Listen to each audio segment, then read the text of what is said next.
Hello everyone. This is class 6, chapter 10th, and the chapter name is Vital Villages, Thriving Towns.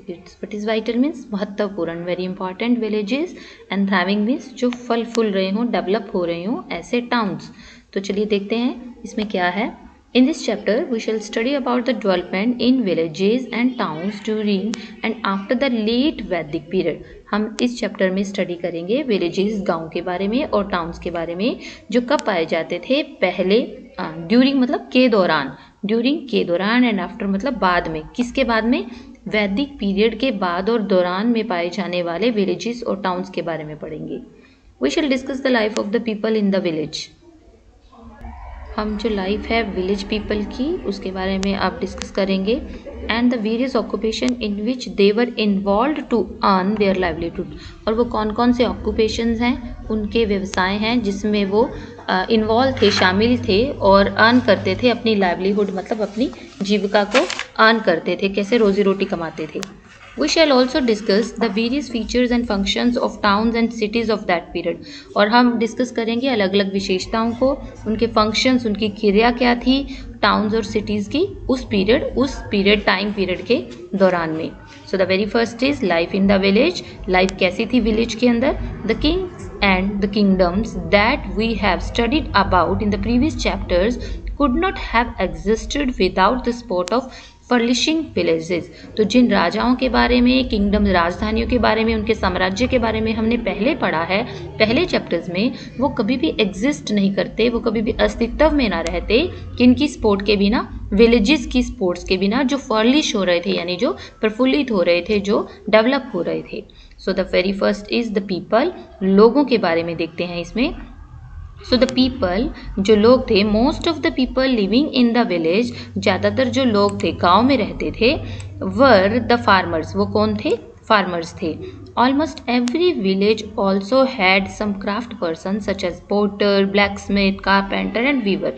और लगभग हर village में कुछ craft persons होते थे, काश्तकार होते थे, जिनमें पॉटर्स बर्तन बनाने वाले, ब्लैक स्मिथ्स होते थे, कारपेंटर होते थे जो लकड़ी का काम करते हैं, एंड वीवर जो बुनाई का काम करते हैं. There were mainly 3 different kinds of the people engaged in farming. 3 तरह के लोग थे जो फार्मिंग में, कृषि के कार्य में एंगेज रहते थे. In the northern part of the subcontinent these were as follower. जो कि नॉर्दर्न पार्ट था, जो नॉर्थ एरिया था सब कॉन्टिनेंट का, वहाँ रहते थे. और वो कौन कौन से थे जैसे कि नीचे दिए गए हैं. सबसे पहले इट इज़ ग्रामा भोजका. जो ग्रामा भोजका था, द विलेज हेडमैन होता था वो, नोन एज द ग्रामा भोजका, जिसे ग्रामा भोजका कहा जाता था. The post of generally hereditary. Hereditary क्या होती है? जो चीज़ विरासत में मिलती है हमें, यानी जो फादर के बाद उसका बेटा, बेटे के बाद उसका बेटा, हेरिडिटरी चलती है. सो ये हेरिडिटरी था जो इसका पोस्ट था. That is usually main from the same family held in the position for generation. और कई पीढ़ियों तक जो ये पोजीशन थी वो फैमिली में सेम ही रहती थी, ऐसे ही चलती रहती थी. ही परफॉर्म द फॉलोइंग फंक्शन. अब जो ये ग्रामा भोजका था वो क्या फंक्शंस परफॉर्म करते थे, उनके क्या काम थे? He was often the largest land owner. वो सबसे ज़्यादा बड़ा लैंड ऑनर यानी जो ज़मीन का मालिक होता था. He cultivated his land through slaves and hired workers. जो अपनी लैंड को कल्टिवेट, उस पर उपज या उस पर काम करता था, वो स्लेव्स, उनके अंडर जो गुलाम होते थे, हायर्ड पर्सन या फिर किराए पर या कह लो हायर करके आदमियों को, वर्कर्स को काम करता था. ही collected taxes from the village from the king. और वो कलेक्ट करता था टैक्स विलेज से, किसके लिए? फॉर द किंग के लिए, यानी किंग को जमा कराते थे. और टैक्स इकट्ठा कहाँ से होता था? विलेजेस से होता था. सो द उसका जो फंक्शन था, उसका जो काम था वो क्या था? That is he functions as the जज and the policeman in the village. वो विलेज में एक जज या पुलिस मैन की तरह काम करता था. जैसे कि कोई लड़ाई झगड़ा हो जाता, किसी तरह के राइट्स हो जाते, तो उसका जो डिसीजन होता था वो उसका चलता था. सो लाइक अ जज he was working. Above fact suggests that he would have been powerful. और इन सारे तीनों सी पॉइंट्स यानी 3 पॉइंट से हमें पता लगता है कि वो बहुत ज़्यादा पावरफुल थे. अब द सेकेंड, इसमें 3 काइंड्स ऑफ पर्सन्स थे, तो तीसरे काइंड वाले पर्सन में दूसरा कौन सा है? गृहपति। ये था गृहपति। अपार्ट फ्रॉम द ग्रामाभचका, इन ग्रामाभचका जिसके बारे में हमें अभी पढ़ा था, जो हेड ऑफ द विलेज होता था, उसके अलावा दूसरे नंबर पे था ये। So there were other independent farmer in the readers, ये इंडिपेंडेंट फार्मर्स किसान होते थे विलेज के अंदर, यानी जिनकी अपनी, जो किसी पे डिपेंड नहीं थे। दे वर नोन एज द गृहपतिस, ये गृहपति के नाम से जाने जाते थे। Most of them were small land owners, ये छोटे छोटे जमीनों के मालिक होते थे। जो पहले थे वो बड़ी जमीनों के मालिक थे, और ये क्या है? छोटी जमीनों के मालिक थे। अब तीसरा रह गया हमारा, वो था दासा कर्मकरा। ये दासा जो कर्मकरा था, ये दासा कर्मकरम देवर द लैंडलेस एग्रीकल्चर लेबर, पहले के पास ज़्यादा ज़मीन थी, दूसरे के पास थोड़ी थी, और इनके पास लैंडलेस थे, मतलब ज़मीन थी ही नहीं। ये लेबर क्लास थे, लेबर का काम करते थे। They did not on land, इनकी अपनी कोई ज़मीन नहीं होती थी। They had to earn livelihoods working on the others field, ये अपनी जीविका कैसे कमाते थे? दूसरों की ज़मीन पर, खेतों पे काम करके। In the southern part of the country और the Tamil region also there were 3 different kinds of the people engaged in agriculture। अब एग्रीकल्चर के ऊपर भी तमिल रीजन के अंदर, एरिया के अंदर, जो सदर्न पार्ट था कंट्री का, उसमें 3 तरह के लोग हैं जो एग्रीकल्चर में इन्वॉल्व रहते थे। पहले हमने किया 3 तरह के लोग हैं जो नॉर्दर्न पार्ट सब कॉन्टिनेंट में लोग इंगेज थे, वो 3 थे ये। अब जो एग्रीकल्चर में इंगेज थे, अब हम उनके बारे में कर रहे हैं। तो सबसे पहले क्या है? वेलरा, सबसे पहले हमारा है वो है वेलरा। So they were the large land owners, ये बहुत बड़े ज़मीन के मालिक होते थे। दूसरा है उजवरा, दे स्मॉल लैंड ओनर, ये छोटे लैंड ओनर होते थे। लैंड ओनर मतलब ज़मीन के मालिक थे। और ऑर्डनरी प्लोमैन जो खेती करते हैं, वर नोन एज द उजावरा, ये उजावरा इन्हें कहा जाता था। एंड द नेक्स्ट, तो अब जो थर्ड थे वो थे कडिशियाई एंड एडिमाई। एडिमाई और कडिशियाई, they include landless agriculture labourer and slaves. इनके अंदर कौन से इंक्लूड थे, शामिल थे? ऐसे जिनके पास अपनी ज़मीन नहीं थी, लेबर करते थे, और स्लेव जो कि गुलाम थे। यानी पहला कौन सा था? वो था वेलालर, दूसरा था अजावर, और तीसरा था केडिशियार और एडिमाई। ये 3 टाइप के लोग थे जो इसके अंदर पाए जाते थे। अब देखते हैं इनके ऑक्यूपेशन के बारे में। ऑक्यूपेशन क्या होता है? व्यवसाय। इनका काम क्या था? ऑक्यूपेशंस, व्यवसाय। The people living in the village were engaged in the following occupation, ये निम्नलिखित व्यवसायों के अंदर लगे हुए थे। पहला था agriculture. During the period agriculture production increase significantly, बड़ी महत्वपूर्ण ढंग से, बहुत ज़्यादा मात्रा में जो एग्रीकल्चर की प्रोडक्शन थी वो बड़ी थी। Agriculture for the chief occupation of the people in the village, सबसे मेन काम होता था, चीफ ऑक्यूपेशन व्यवसाय था लोगों का काम के अंदर। The farmers grew a variety of crops, ये अलग अलग तरह की वैरायटी ऑफ क्रॉप्स उगाते थे। Using new methods of agriculture, और नए नए ढंगों से उगाते थे। The new methods that contributed the increase in agriculture production were as follows, और किन किन मेथड से ये एग्रीकल्चर की प्रोडक्शन को बढ़ाते थे, वो इस तरह से थे। यानी जो प्रोडक्शन बढ़ी वो किन किन टूल्स के कारण या किन किन मेथड्स के कारण बढ़ी, उसमें किसका योगदान था। सो द पहला जो हमारा टूल है वो है आयरन टूल्स थे। The use of the iron began in the subcontinent around 3000 years ago। 3000 साल पहले सब कॉन्टिनेंट्स में जो ये टूल्स हैं आयरन के, उनका इस्तेमाल होना शुरू हुआ। Up to about 2500 year ago iron tools were widely use, और अब से लगभग 2500 साल तक पहले ये बहुत ही ज़्यादा मात्रा में यूज़ होने लगे हैं। The following tools were important for agriculture, जो नीचे लिखे गए टूल्स हैं ये बहुत इंपॉर्टेंट है एग्रीकल्चर के लिए। सो द पहला टूल कौन सा? The very first is a iron ploughshares. ये आयरन प्लोशेयर्स की पिक्चर है। With the use of the iron ploughshares heavy and clay soil could now be turned over better than with the wooden ploughshares. देखो, एक लकड़ी के होते हैं, एक आयरन के होते हैं, तो यहाँ पे वो कंपैरिजन कर रहे हैं कि जो लकड़ी के प्लोशेयर्स हैं, ऐसा इंस्ट्रूमेंट है, उसमें जो हैवी और क्ले सॉइल यानी जमी हुई मिट्टी है जो, वो ज़्यादा मतलब बढ़िया ढंग से टर्न हो जाती थी। किसमें? आयरन में। किसकी कंपैरेटिवली? वुड की comparatively. This resulted in an increase in the agriculture production, और इसके कारण क्या बढ़ी? खेती का प्रोडक्शन बढ़ गया। द सेकेंड टूल है एक्सिस। कुल्हाड़ी की टाइप ये यूज होता था। They were used for clearing forest, इससे जंगल साफ होते थे। As a result land for agriculture purpose increase, और इसके कारण जो लैंड थी एग्रीकल्चर के लिए वो बढ़ गई, यानी जंगल साफ हो गए तो जगह ज़्यादा बन गई और वहाँ पर एग्रीकल्चर किए जाने लगी। तीसरा टूल था जो हमारा वो था सिकल्स। सिकल्स ये पिक्चर दी हुई है। They were used mainly for harvesting the crops, ये यूज़ की जाती थी मेनली क्रॉप्स को उगाने के लिए। चलिए नेक्स्ट टॉपिक है हमारा ट्रांसप्लांटेशंस। सो इसमें कौन सी जगह पर क्या उगाए जाने लगा उसके बारे में देखते हैं। The system of transplantation has also increase production.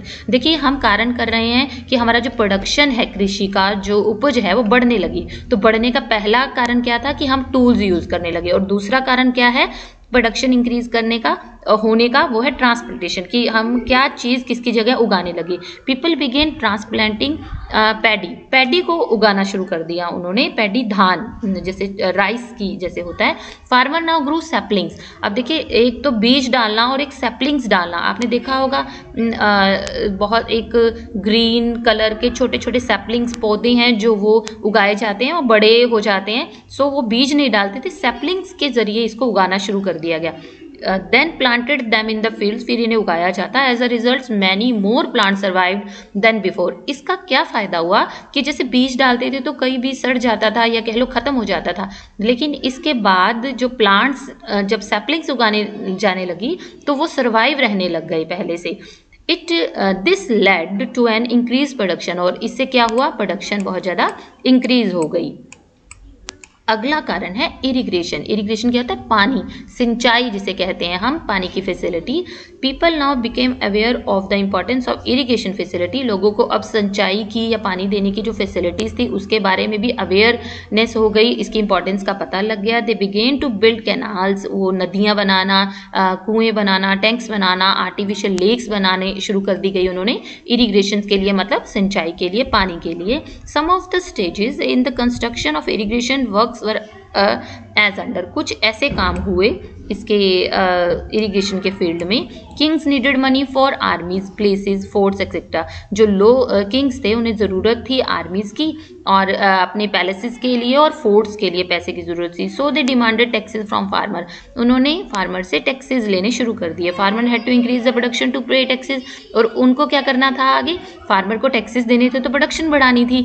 This was possible with irrigation, और इसके कारण ये कैसे प्रोडक्शन बढ़ सकता था, इरिगेशन के कारण, सिंचाई की अच्छी सुविधाओं के कारण, पानी की फैसिलिटीज के साथ।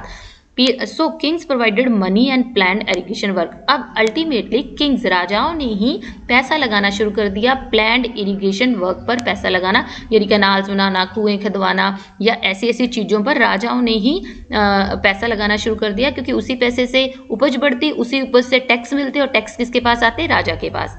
सो labour was provided by the people, labour लोगों की दी गई, प्रोडक्शन इंक्रीज, जो उपज थी वो बढ़ गई।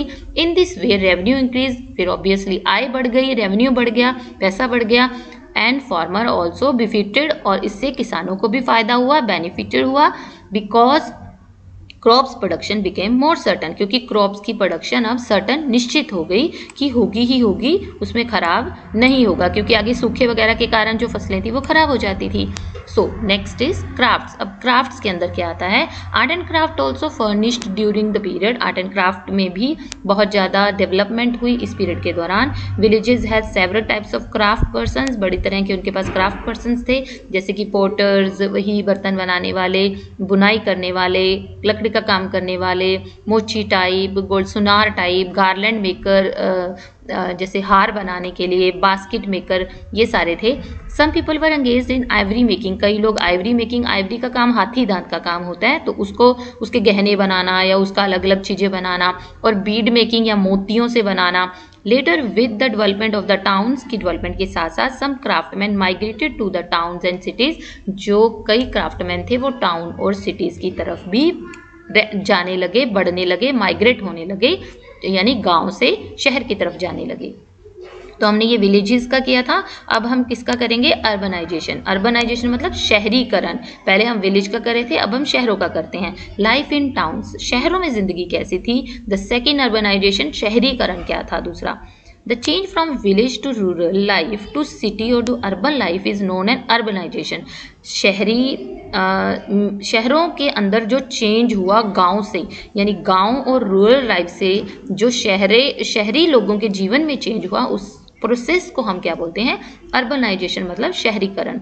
अराउंड 2500 ईयर अगो, 2500 साल पहले, many towns and cities emerge in different parts of the India के अलग अलग पार्ट्स में बहुत सारे डिफरेंट पार्ट्स में सिटीज और टाउन्स एमर्ज हुए। In fact greater agriculture production, growth of crafts, ज़्यादा एग्रीकल्चर का पैदा होना यानी उपज होना, जो क्राफ्ट्स का ज़्यादा विकास होना, इंक्रीजिंग ट्रेड, व्यापार का बढ़ना, कॉमर्स का, led to the emergence of time. ये सारे रीजन किसके थे?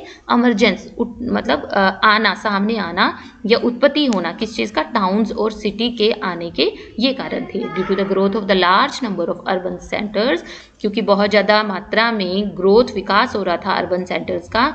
This period is known as the age of second urbanisation. और इस पीरियड को, जब शहरीकरण बढ़ रहा था, जब शहर में ज़्यादा आबादी हो रही थी, गांव के लोग इधर ज़्यादा शिफ्ट होने लग गए थे, तो उस प्रोसेस को क्या बोलते हैं? Age of second urbanisation. This is called so, इसको क्यों कहा जाता है? The first urbanisation took place during the period of Indus valley civilisation. इसको सेकेंड क्यों कहा जाता है? क्योंकि पहला किसको कहा जाता है? जब इंडस वैली का सिविलाइजेशन हुआ था अराउंड 47 ईयर्स अगो, जब 4700 साल पहले हुआ था, तो वो पहला अर्बनाइजेशन है, और जो 2500 साल पहले हुआ वो सेकेंड अर्बनाइजेशन है। So this is urbanization, शहरीकरण. Many of the cities that developed around 2500 years ago were capital of mahajanapadas. ये महाजनपदास की कैपिटल मानी जाती है, जो सिटीज तब डेवलप हुए जो 2500 साल पहले हुए, यानी सेकेंड अर्बनाइजेशन के टाइम की बात कर रहे हैं वो। फर्स्ट अर्बनाइजेशन कब हुआ? 4700 years ago. Source of information about cities. अब हमें किन किन चीज़ों से कौन कौन से ऐसे सोर्स हैं जिससे हमें शहरों के बारे में पता चलता है?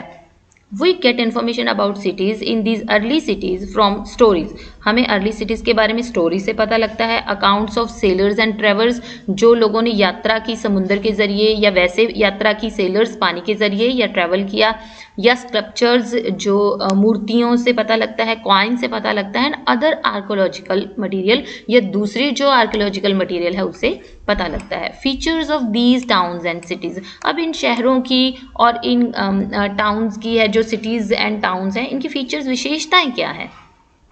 फर्स्ट है, some of these cities were surrounded by the massive fortification wall. अब फोर्टिफिकेशन वॉल्स क्या? बहुत मजबूत दीवारें हैं जो इनसे ये घिरे होते थे, मैसिव, बहुत ज़्यादा।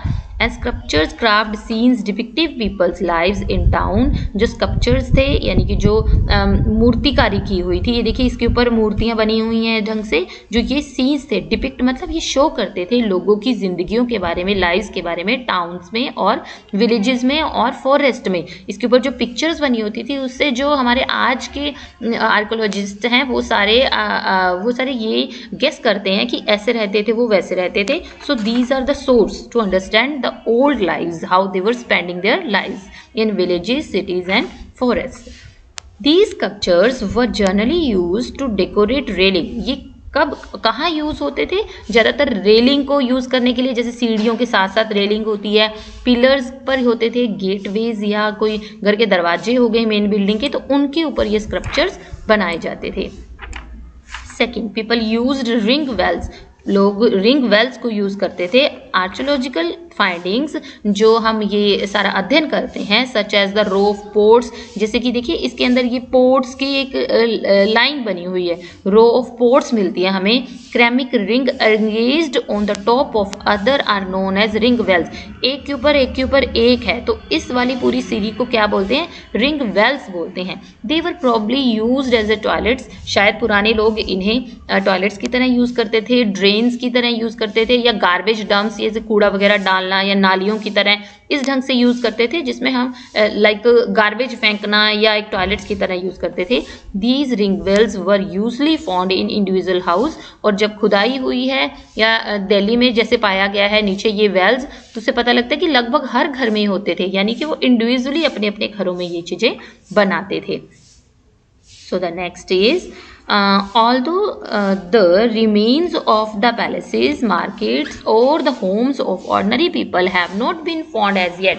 हालांकि जो पैलेसेस की हमें कोई भी अवशेष रिमेन्स नहीं मिलते, मार्केट के, होम्स के, जो आम लोगों के घर थे, have not been found yet, वो नहीं मिले हैं हमें येट, फिर भी इट इज़ एज्यूम्ड, ये माना जाता है that they would have been made of wood, कि वो लकड़ी के बने होंगे, मड के बने होंगे, कीचड़ के, ब्रिक्स के, ईंटों के बने होंगे, या थ्रेच या घास फूस के बने हो सकते हैं.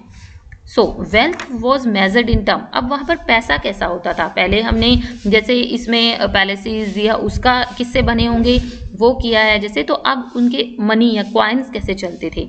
Wealth was measured in term of coins. Coins जैसे आज रुपीज चलता है, तो पहले क्या चलते थे? क्वाइंस चलते थे, उससे ही जो धन मापा जाता था या एक मेजरमेंट था जो पैसे का. Several thousand of coins of this period have been found from the archaeological sites. अलग अलग तरह की जो साइट्स हैं जहाँ पर खुदाई होती है, इससे हमें काफ़ी थाउजेंड जो क्राउन्स है वो मिले हैं उस पीरियड के. These coins were punch marked coins. ये कौन से क्वाइंस हैं? Punch marked coins. अब ये पंच मार्क क्या होते हैं? They are called punch. इन्हें पंच कहा जाता है मार्क्ड क्वाइंस बिकॉज, क्योंकि designs were punched on the metal, silver और कॉपर. जैसे ये है मेटल, सिल्वर या कॉपर की ऐसे पीसीज मिले हैं, इनके ऊपर पंच किया हुआ है यानी कुछ मार्क्ड है, तो इसलिए इन्हें क्या कहा जाता था? पंच्ड क्वाइन माना जाता था. Coin punch marked with an elephant sun. इस पे सन बना हुआ है और एलिफेंट बना हुआ है. सो ये क्वाइंस या करेंसी चलती थी उस टाइम में, जैसे आज क्या चलता है? रुपीज चलता है. नेक्स्ट है in the ports ships had to be steered in by skillful and experience local fisherman. अब पोर्ट्स कौन से होते हैं? जहाँ पे समुंदर के पास, जहाँ पे हम शिप को बांधते हैं एक ढंग से, तो वहाँ पे जो शिप थी वो किसके द्वारा हैंडल की जाती थी? किसी स्किलफुल, बड़े कुशल से आदमी, एक्सपीरियंस अनुभवी आदमी को, जो कि लोकल फिशरमैन होता था, who were employed by the king. और इसकी वहाँ पर इसकी नियुक्ति कौन करता था? वहाँ पर किंग करता था. जो वहाँ पर फिशरमैन मेन एक्सपर्ट होता था, वही पोर्ट्स और शिप को चलाता था, उसको देखता था. According to unknown Greek sailor, एक ग्रीक सेलर के द्वारा जो जाना नहीं जाता इतना, the imports of Barygaza, जो बरे गाजा के अंदर जो इम्पोर्ट होता था यानी जो सामान बाहर से अंदर आता था, were the copper, tin, lead. इसमें कॉपर था, टिन था, लीड था, एंड कॉरल, टोपाज एक हीरे जवाहरात को या जेम को बोला जाता है, gold, silver coins, wine, cloth etcetera. ये सारी चीज़ें इम्पोर्ट होती थी, मतलब बाहरले वाले लोकेशन से उसके अंदर आती थी. अब एक्सपोर्ट क्या होता है? बाहर जाना, जो चीज़ें बाहर जाती थी. Export from the town journey included plants from the Himalayas. Himalaya से काफ़ी तरह की जड़ी बूटियाँ जाती, प्लांट्स जाती, आइवरी, हाथी दांत, एगेट्स जाता, तो आगे कार्नियल जाता, कॉटन, सिल्क, परफ्यूम्स. तो ये सारी चीज़ें हैं जो ये कहाँ से जाती? ये इंपोर्ट होती, मतलब बाहर जाती देश से एक ढंग से. सो कालीपिनल और परफ्यूम्स, आगेट, ये सारी चीज़ें भी बाहर की तरफ जाती थी, मतलब देश से बाहर एक्सपोर्ट होती थी. Merchant brought special gifts for the king. जो व्यापारी होते थे वो बड़े विशेष गिफ्ट्स लाते थे. किसके लिए? किंग्स के लिए. इंक्लूडेड वेसल्स ऑफ सिल्वर, जिसमें सिल्वर के बर्तन होते, सिंगिंग वॉइस होती, बहुत सुंदर औरतें होती, बहुत अच्छे अच्छे कपड़े होते और बहुत ही बढ़िया ढंग की शराब होती. ये सारे गिफ्ट्स लेके आते थे वो राजा के लिए. Salts were produced in plenty अगोन द सी कोस्ट. जो नमक था वो पैदा किया जाता था बड़ी मात्रा में in plenty along the sea coast, समुद्र के किनारे पे. The merchant exchanged it with the white paddy of their land. और जो मर्चेंट होते वो अपनी पैडी धान से या चावलों से इसको एक्सचेंज कर लेते, यानी वो नमक ले लेते और उनको एग्रीकल्चर या कह लो धान या जो भी उनकी फसल होती वो उनको दे देते थे. चलिए अपना अगला टॉपिक पढ़ते हैं. Various functions in the cities. Cities में क्या क्या चीज़ें होती थी? Most cities of these kingdoms grew due to the patronage of king. जो किसकी सपोर्ट होती थी? पैट्रनेज मतलब किसकी सपोर्ट होती थी? राजाओं की. तो ज़्यादातर जो सिटी थे इस किंगडम में वो डेवलप हुए, ग्रू हुए किसके कारण? राजा की सपोर्ट के कारण और ट्रेडर्स, व्यापारियों की सपोर्ट के कारण. Various capital cities such as Pataliputra, Madurai etcetera were also commercial important. व्यापार के रूप में जो जिसकी इंपॉर्टेंस होती थी वो कमर्शियल इंपॉर्टेंस थी जो इन सिटीज़ की थी. For example Madurai was famous for the cotton textiles. जो मदुरई था वो कपड़े के लिए प्रसिद्ध था एट द टाइम ऑल्सो, उस टाइम भी। चीफ पोर्ट्स इंक्लूडिंग, और जो चीफ पोर्ट्स होते थे यानी पानी के पास या ऐसे पोर्ट्स थे जो, वो बेलगाजा इन गुजरात में था, मुजरिज केरला में, एंड अजाइनकुलन था जो वो अर्किमिडू नियर पांडिचेरी में था, कोरकई था जो वो अलाजियन कुंडल था, अलाजियन कुंडलम था, एंड कवेरी पत्तिनम था एक तमिलनाडु में। सो ये इंपॉर्टेंट प्लेस थे अलग अलग जगह पे। कोडुमंडल तमिलनाडु में was a famous industrial centre, ये एक बहुत ज़्यादा इंडस्ट्रियल सेंटर था यानी व्यापार का सेंटर था। वेयर ज्वेल्स, क्या होता था यहाँ पर, ज्वेल्स यानी हीरे जवाहरात, आयरन, स्टील इम्प्लीमेंट्स जो यंत्र होते थे, और साथ साथ में जो कपड़ा था वर प्रोड्यूस यहाँ पर पैदा किया जाता था। अब वाराणसी आ गया, ये फेमस था कपड़े के लिए, टेक्सटाइल के लिए, पोइट्री, बर्तनों के लिए, आइवरी हाथी दांत के सामान के लिए, एंड ज्वेलरी गहनों के लिए, including stones and glass beads, और किससे बने होते थे, पत्थरों से और बीड्स के साथ, मोतियों के साथ बने होते थे ग्लास के। The town which lead an important trade routes including Mathura, Mathura in Uttar Pradesh, और जो टाउन जिसमें बहुत जो कि इम्पॉर्टेंट माना जाता है ट्रेड रूट के लिए, यानी जो रास्ता था ये बहुत इंपॉर्टेंट ट्रेड के लिए, वो उत्तर प्रदेश में था। नागा अर्जुन कोंडा ये था, अमरावती था, कोंडापुर इन आंध्र प्रदेश। तो ये इम्पॉर्टेंट थे रूट्स किसके लिए, ट्रेड के लिए basically. Many towns in city developed as a religious centre, अब ट्रेड के लिए अलग थे तो रिलीजन के लिए भी कुछ थे, जैसे श्रीरंगम तमिलनाडु में था, मथुरा था, अयोध्या उत्तर प्रदेश में था, बोध गया बिहार में था। तो ये क्या थे, ये रिलीजन के थे, ये ट्रेड व्यापार से रिलेटेड थे। Many of these towns and cities had political, commercial and religious important, काफ़ी ऐसे टाउन्स और सिटीज़ थे जिनकी राजनीति के रूप में, व्यवसाय के रूप में और धर्म के रूप में इंपॉर्टेंस मानी जाती थी। Let's study the main feature of these city of Mathura. चलो मथुरा की कुछ इंपॉर्टेंस वो हमें बता रहे हैं, पढ़ते हैं क्या इसके अंदर है। Mathura was located at the cross road of two major routes of travel and trade. जो मथुरा है वो दो क्रॉस रोड्स हैं जिसके रूट में आता है ट्रेवल और ट्रेड्स, यानी यात्रा भी होती है उससे और व्यापार भी बहुत ज़्यादा होता है। वो क्या है, from north west to east and from north to south, इन दोनों साइडों से ये बीच में आता है। The city was famous for massive fortified walls, इसकी जो दीवारें हैं बड़ी मजबूत हैं, इसकी जो सिटी के अंदर बनी हुई हैं इसकी बिल्डिंग्स, तो इसके नाम से भी ये बहुत अच्छे से जाना जाता है। फार्मर्स एंड हर्डर्स, जो चारा ग्राहा होते हैं या जो पशुओं को चराने वाले होते हैं, फार्मर्स होते हैं। And adjoining area supplied food in city, इनका आपस में एक ऐसा मिलजुल के एरिया बना हुआ है जो कि सारी सिटी में फूड को सप्लाई करता है। The city produce some extremely fine sculpture, जो सिटी है उसमें बहुत ज़्यादा बढ़िया फाइन स्कल्पचर बनी हुई हैं, मूर्तियाँ बनी हुई हैं, जैसे कि पिक्चर में भी दिखाया गया है। Around 2000 year ago, Mathura became the second capital of कौशाना, तो ये इसकी कैपिटल बना लगभग 2000 साल पहले। तो हमने ये कुछ क्वालिटीज़ पढ़ी हैं उसकी। And the more are there, it is also known as a religious centre, इसको धार्मिक स्थल भी माना जाता है। There are the several Jain shrines, तो जैनी जो धर्म है, जैन धर्म है, उनके काफ़ी धार्मिक स्थल मंदिर हैं यहाँ पर। बुद्धिस्ट मोनार्चेज हैं, यानी कि जो मॉन्क्स हैं, साधु हैं, उनके बड़े बड़े आश्रम के टाइप बने हुए हैं। It was an important centre for the worship of Lord Krishna, और लॉर्ड कृष्णा की यहाँ पर पूजा होती है, वर्शिप होती है basically. The archaeologists have found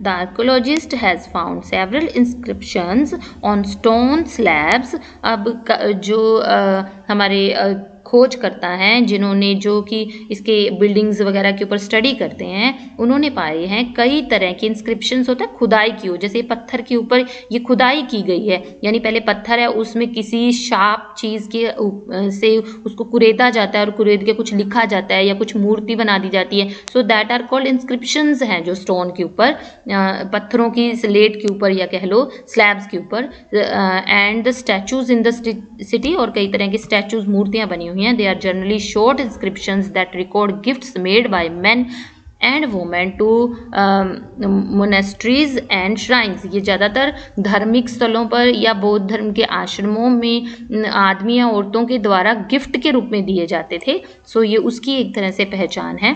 these inscriptions were made by the kings and queen's. ये इंस्क्रिप्शंस कई तरह के जो राजा रानियों के द्वारा भी बनाए जाते थे, ऑफिसर्स, मर्चेंट्स, व्यापारियों के द्वारा, क्राफ्ट्स पर्सन्स के द्वारा भी बनाए जाते थे। They mention about the goldsmiths, blacksmiths, weavers, basket makers, garland maker etcetera. और ये मेंशन करते हैं, इससे हमें पता लगता है वहाँ पे गोल्ड स्मिथ थे और ब्लैक स्मिथ थे, बुनाई वाले भी थे और बास्केट बनाने वाले, गार्लैंड बनाने वाले, एक्स्ट्रा सभी थे। इनके ऊपर की लिखे हुई स्टडी से भी हमें इन चीज़ों का पता लगता है। Crafts and the crafts person कौन से थे वहाँ पे? जो काश्तकार होते हैं, पहले पॉटरी जो कि बर्तन बनाने वाले होते हैं। During this period the people began to use the extremely fine pottery which is known as the north black polished ware. बहुत बड़ी अच्छे ढंग से मतलब जो बने हुए बर्तन हैं, पोइट्री है, वो यूज़ करने लगे थे। और वो किस नाम से जाने जाते हैं? नॉर्थ ब्लैक पॉलिश्ड वेयर के नाम से भी जाने जाते हैं। It is so cold because, इसलिए इन्हें ऐसा कहा जाता है। It is generally found in the north part of the सब कॉन्टिनेंट, क्योंकि ये नॉर्थ पार्ट में जनरली पाए जाते हैं, इसलिए इन्हें नॉर्थ ब्लैक पॉलिश्ड वेयर कहा जाता है। ब्लैक क्यों कहा जाता है? Because they are black in colour and fine sheen मतलब बड़ी चमक होती थी, फाइन एक बहुत अच्छी सी चमक होती थी इसके चमकीले काले रंग के नॉर्थ के साइड में पाए जाने वाले। Both man and women were involve in making poetry. और आदमी और औरतें दोनों तरह के लोग ही इनमें शामिल रहते थे। टेक्सटाइल, कपड़े के बारे में various text suggest that manufacture of the clothes were important during this period. इसका मैन्युफैक्चर है जो क्लोथ का बड़ा इंपॉर्टेंट था इस पीरियड के दौरान। Varanasi in the north, Madurai in the south. Varanasi north में और मदुरई इन द साउथ में फेमस सेंटर्स थे ये कपड़ा बनाने के। दोनों आदमी और औरतें इस सेंटर्स में काम करते थे, दोनों ही एक्सपर्ट थे। Many craft persons and merchants form association known as shrines. अब श्रेणीज, अब काफ़ी तरह के अलग अलग क्राफ्ट पर्सन, मर्चेंट, व्यापारीज कई एसोसिएशन संस्थाएं, संगठन बना लेते थे जिसे श्रेणीज कहा जाता था एक ढंग से। द श्रेणीज of the craft person provided training, ये ट्रेनिंग दी जाती इनको। प्रोक्योर्ड रॉ मटेरियल इनसे लिया जाता and distributed the finished product, और फिनिश्ड जो प्रोडक्ट है वो ले लिया जाता है। जो रॉ मटेरियल देके फिनिश्ड प्रोडक्ट भी ले लिया जाता था। द श्रेणीज of the merchants on the other hand organized trade and served as banks. और जो मर्चेंट होते थे, क्राफ्टमैन तो रॉ मटेरियल से अपना मटेरियल, फाइन मटेरियल बनाते थे, लेकिन जो मर्चेंट्स थे, व्यापारी थे दूसरे तौर पर या दूसरी तरफ, वो ट्रेड को ऑर्गेनाइज करते थे, व्यापार करते थे। एंड सर्व्ड एज बैंक्स, और एक बैंक की तरह काम करते थे, मतलब वहाँ से उनको पैसा उधार देना या एक बैंक की तरह जो मर्चेंट्स हैं वो भी काम करते थे। So this was your chapter, very easy. I feel you will understand it very well.